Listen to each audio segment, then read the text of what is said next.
اعوذ باللہ من الشیطان اللعین الرجیم بسم اللہ الرحمن الرحیم ان اللہ ملائکۃ یصلون علی النبی یا ایھا الذین آمنوا صلوا علیہ وسلموا تسلیما اللہم صل علی محمد وآل محمد وعجل فرجہم واشفنا معہم وزدنا محبتا۔ محترم ناظرین، السلام علیکم ورحمۃ اللہ وبرکاتہ۔ تربیت اولاد کے حوالے سے جو ہمارا ویژن ہے وہ صرف اور صرف یہی ہے کہ ہمارے ان درسوں کی وجہ سے کسی بچے کو، کسی جوان کو کوئی روشنی مل جائے، کچھ ہدایت ہو جائے، اور کوئی مقصد نہیں ہے۔ دین کا اویئرنیس اس میں پیدا ہو، ماں باپ کیا ہیں، ان کی عظمت کیا ہے، ان کو پتہ چلے۔ آج اس سلسلے کا لیسن نمبر 173 ہے۔ گزشتہ چند لیسنوں میں ہم نے ماں کی اہمیت کے بارے میں بات کی۔ آج میرا دل چاہتا ہے کہ باپ کے بارے میں بھی بتایا جائے۔ اس کے لیے ایک چھوٹی سی سٹوری ہے، ایک گزری ہوئی کہانی ہے، یہ گزرا ہوا واقعہ ہے، یہ میں پیش کرنا چاہتا ہوں۔ اور اس سے پہلے میں یہ دستبردار گزارش کرتا ہوں کہ ماشاءاللہ آپ حضرات کے بڑے پیارے رسپانس آتے رہتے ہیں، بڑے پیارے کمنٹس بھی آتے رہتے ہیں۔ پروردگار عالم آپ حضرات کی توفیقات میں اضافہ کریں انشاءاللہ۔ اور یہ آپ لوگوں کی دی ہوئی ہمت ہے، اسی کی وجہ سے آج 3.5 سال سے مسلسل میں یہ درس کا سلسلہ جاری رکھے ہوئے ہوں۔ آج لیسن نمبر 173 ہے۔ ایک نوجوان بہت ہی ہونہار، بہت محنتی، جس نے ہر کلاس میں ٹاپ کیا تھا اور بڑا اس میں جذبہ تھا کامیابی کی طرف بڑھنے کا، اور یہ جذبے نے اس کو ایک ایکسٹرا آرڈنری اسٹوڈنٹ بنایا۔ ہر کلاس میں وہ نمبر 1 آتا رہا، یہاں تک کہ اس نے کالج ختم کیا۔ کالج ختم کرنے کے بعد یونیورسٹی میں داخلہ لیا، وہاں سے ماسٹرز کیا۔ ماسٹرز کرنے کے بعد اب اس کا نیکسٹ گول یہ تھا کہ ایک اچھی سی کمپنی میں اسے جاب مل جائے۔ اسی جاب کی تلاش میں وہ مختلف ملٹی نیشنل کمپنیز میں اس نے اپلیکیشنز بھیجے، اور اتفاق سے ایک ملٹی نیشنل کمپنی نے اسے انٹرویو کے لیے بلایا۔ اس کی خوشی کی انتہا نہیں تھی، کیونکہ اتنے سال کی محنتوں کے بعد اس کے خواب پورے ہونے والے تھے۔ اس کا خواب تھا کہ ایک اچھی نوکری ہو، ایک اچھی گاڑی ہو، ایک اچھا گھر ہو، کیونکہ غریب پریوار سے آیا ہوا تھا، غریب خاندان سے آیا ہوا تھا، غریب فیملی سے تعلق رکھتا تھا۔ وہ چاہتا تھا کہ خوب کماؤں اور دنیا کو پوری طریقے سے حاصل کروں، انجوائے بھی کروں۔ بہرحال وہ انٹرویو کے لیے گیا، اور اسے پورا کانفیڈنس تھا، کیونکہ ہونہار تھا، چیلنجنگ نیچر تھا اس کا۔ اب اس نے پہلا انٹرویو بہت اچھے طریقے سے کلیئر کیا۔ اسے کہا کہ آپ انتظار کریں، سیکنڈ ہاف انٹرویو جو ہے سیکنڈ ہاف میں ہوگا، یعنی تقریباً شام کے وقت تمہارا انٹرویو ہوگا، اور وہی فائنل انٹرویو ہوگا، اور وہ کمپنی کا ڈائریکٹر تم سے لے گا۔ اگر اس نے تم کو سیلیکٹ کر لیا تو تم کامیاب، ورنہ پھر تم واپس چلے جاؤ گے۔ وہ دھڑکتے دل کے ساتھ اپنے فائنل انٹرویو کا انتظار کرتے رہا، تسبیحیں پڑھتا، اللہ کو پکارتا، اسی طریقے سے دعائیں کرتا، یہاں تک کہ انٹرویو کا وقت آیا۔ اور جب انٹرویو کے چیمبر میں پہنچا، اس نے دیکھا وہ ایک باروب خوبصورت سا ادھیڑ عمر کا ایک انسان بیٹھا ہے، یعنی اپوزٹ ڈائریکشن میں، اور اس کے چہرے پہ کافی روب اور تجربہ اس کے چہرے سے نظر آ رہا ہے۔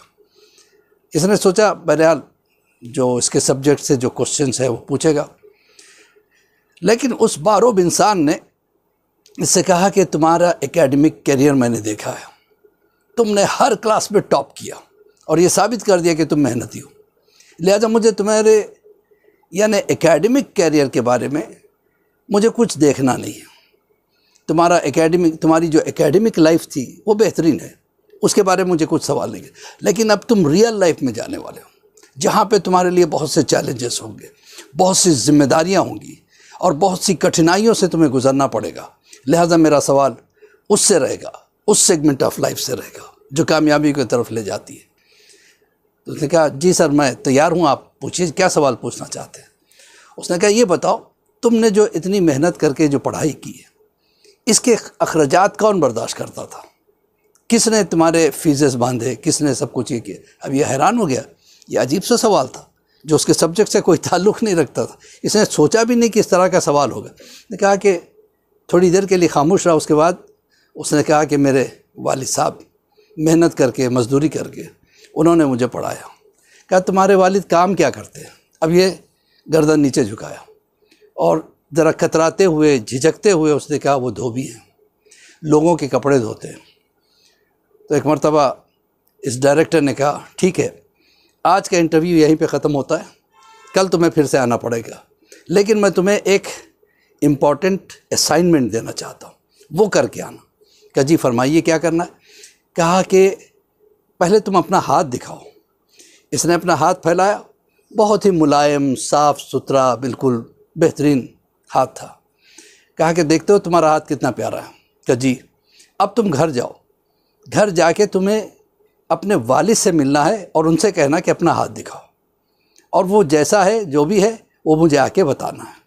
اس نے کہا ٹھیک ہے، یہ کوئی بڑی بات تو نہیں تھی، کوئی کٹھن اسائنمنٹ تو تھا نہیں، باپ کا ہاتھ دیکھنا تھا اور یہ خوش تھا کہ کل مجھے بلایا، اس کا مطلب مجھے جاب مل جائے گی۔ چلا گیا۔ اب اس کو اپنے اسائنمنٹ کمپلیٹ کرنے کی بڑی جلدی تھی، تو وہ بجائے گھر جانے کے سیدھے دھوبی گھاٹ پہنچا جہاں اس کا باپ کپڑے دھو رہا تھا۔ اب باپ نے جب دھوبی گھاٹ پہ اپنے بیٹے کو دیکھا تو حیران ہو گیا۔ کہا بیٹا یہاں کیا کر رہے ہو؟ کہا کچھ نہیں بابا، میں انٹرویو سے سیدھا آ رہا ہوں۔ کہا انٹرویو کیسا رہا؟ کہا بہترین رہا، لیکن مجھے آپ کا ہاتھ دیکھنا ہے۔ کہا بیٹا وہ کیوں؟ کہا نہیں بابا دکھائیے۔ اب باپ کترانے لگا۔ کہا بیٹا اس سے کیا لینا دے گا؟ نہیں بابا دکھائیے۔ اب باپ نے جھجکتے ہوئے اپنے ہاتھ کو سامنے کیا۔ اب جو بیٹے نے ہاتھ دیکھا اس کے پیروں کے نیچے کی زمین سرک گئی۔ یہ ہاتھ کئی جگہ سے کٹا ہوا، ڈٹرجنٹ کے تیزابیت کی وجہ سے کئی جگہ اس میں سوراخ پڑ گئے تھے، کئی جگہ چھالے آ گئے تھے، کئی جگہ سے خون نکل رہا تھا۔ اس نے ایک مرتبہ غور سے دیکھا، یہی تو وہ ہاتھ ہے جس کی انگلی پکڑ کے میں نے چلنا سیکھا تھا، یہی وہ ہاتھ ہے جو محنت اور مزدوری کر کے مجھے قدم قدم پہ بڑھا رہا تھا، آگے پڑھا رہا تھا۔ کبھی اس ہاتھ نے محنت میں کوئی کمی نہیں کی، ہر جگہ اسی ہاتھ نے مجھے سہارا دیا۔ کبھی ان ہاتھوں نے مجھے اٹھایا، کبھی ان ہاتھوں نے مجھے سینے سے لگایا، کبھی ان ہاتھوں نے مجھے جو ہے نا آگے بڑھنے، زندگی میں آگے بڑھنے کا سلیقہ سکھایا۔ اور میں نے کبھی پلٹ کے یہ نہیں دیکھا جو ہاتھ مجھے پال رہے ہیں، جو ہاتھ محنت کر رہے، وہ کتنی محنت کر رہے میں نے کبھی احساس نہیں کیا۔ اس ہاتھ کی تکلیف کو آج تک میں نے کیوں محسوس نہیں کیا؟ وہ ایک مرتبہ بے تحاشا رونے لگا، باپ کو سینے سے لگا لیا۔ کہا بابا آج آپ نہیں روکو گے، آج مجھے آپ کا کام کرنے دیں۔ باپ نے کہا نہیں بیٹا تم اپنی پڑھائی کی طرف دھیان دو، یہ کام میں نہیں چاہتا کہ تم کر۔ نہیں بابا آج مجھے بھی کرنے دی، مجھے پتہ تو چلے کہ آپ نے ہمیں پالنے کے لیے، ہمیں بڑا کرنے کی کتنی محنت کی۔ ایک مرتبہ باقی جتنے کپڑے تھے انہیں دھو دیے۔ دھونے کے بعد باپ کے اوپر بڑا پیار آیا کہ اس باپ نے مجھے کتنی محنت سے پالا، اور کبھی میں نے پلٹ کے بھی نہیں دیکھا کہ اس کی محنت کی وجہ سے کتنی تکلیفوں میں میرا باپ گزر رہا ہے۔ اب واپس آ گیا، دوسرے دن آفس کو جب پہنچا تو اس کی آنکھوں میں نمی تھی۔ ڈائریکٹر نے پوچھا کیا بات ہے؟ کہا ڈائریکٹر سے کہنے لگا میں معافی چاہتا ہوں سرکار، پہلی مرتبہ میں نے اپنے باپ کے ہاتھ کو دیکھا، کبھی میں نے دیکھا نہیں تھا کہ میرا باپ اتنی محنت کرتا ہے ہمیں پالنے کے لیے، ہمیں بڑا کرنے کے لیے۔ کبھی انہوں نے کچھ سوچا نہیں، جب بھی ہمارا خرچ آیا فوراً اسی وقت دے دیا۔ جبکہ ہم کیا کرتے، جب اپنے ماں باپ یاد رکھیے کبھی مانگیں گے نہیں، ہاتھ نہیں پھیلائیں گے، وہ تو دیتے آئے ہیں، دیتے رہیں گے جب تک ان کی طاقت ہے۔ لیکن بنا مانگے ماں باپ کی ضرورتوں کو پورا کرنے کا نام ہی اسلام ہے۔ اس لیے کہا وبالوالدین احسانا، اپنے ماں باپ پہ احسان کر۔ احسان کس کو کہتے ہیں؟ احسان اس کام کو کرتے ہیں جو کام ان کا ہے، وہ کہہ نہیں رہے، بغیر کہے کہ وہ کام کو پورا کرنے کا نام احسان ہے۔ ماں باپ کو مانگنے تک کا نوبت نہ دو، ماں باپ کی پریشانیوں کو سمجھ کے دور کرو، اسی کا نام بہترین اولاد ہے۔ تو حضرات محترم، ایک مرتبہ اس ڈائریکٹر نے اسے کہا کہ اب میں تمہیں ویلکم کرتا ہوں اپنی کمپنی میں، اس لیے کہ مجھے ایسے لوگوں کی ضرورت ہے جو ہمارے لیے کام کرتے ہیں، ان کی کام کی محنت کو ہم پہچانیں، اس کا احساس ہم کریں۔ لہٰذا میں تمہیں مینیجر بناتا ہوں۔ تو عزیزان محترم، جو ماں باپ کی تکلیفوں کو محسوس کر کے انہیں خوش کرتا ہے، ان کی دل کی جو دعا نکلتی ہے، وہی آپ کی کامیابی ہے۔ اور میں پیرنٹ سے ایک بات کہتا ہوں، بچوں کو بچپن سے احساس دلاؤ کہ تمہیں پالنا کتنا مشکل کام ہے، کس قدر محنت سے تمہیں بڑا کرنا پڑتا ہے، تمہیں پالنا پڑتا ہے۔ تمہیں پالنے کے لیے تمہاری ماں کھانا بناتی ہے، برتن دھوتی ہے۔ کبھی انہیں بھی اپنے برتن دھونے میں، ماں باپ برتن دھونے میں ان سے مدد لیں، تاکہ انہیں پتہ تو چلے کہ محنت کیا چیز ہے، محنت کیا کہ باپ بھی اپنے کام میں ان سے کام لے، تاکہ انہیں پتہ چلے کہ ذمہ داری کیا چیز ہے۔ بھائی اسی کے ساتھ مولوی عباس علی خوئی کا سلام قبول کیجئے۔ ہم دعا کرتے ہیں پروردگار ہمارے توفیقات میں اضافہ فرما، بالخصوص والدین کی خدمت کرنے کا ہمیں موقع دے، ان کی دعائیں لینے کا موقع دے۔ پروردگار امام کے ظہور میں تعجیل عطا فرما، ہم سب کو امام کے چاہنے والوں میں شمار فرما۔ فقط والسلام ورحمۃ اللہ وبرکاتہ۔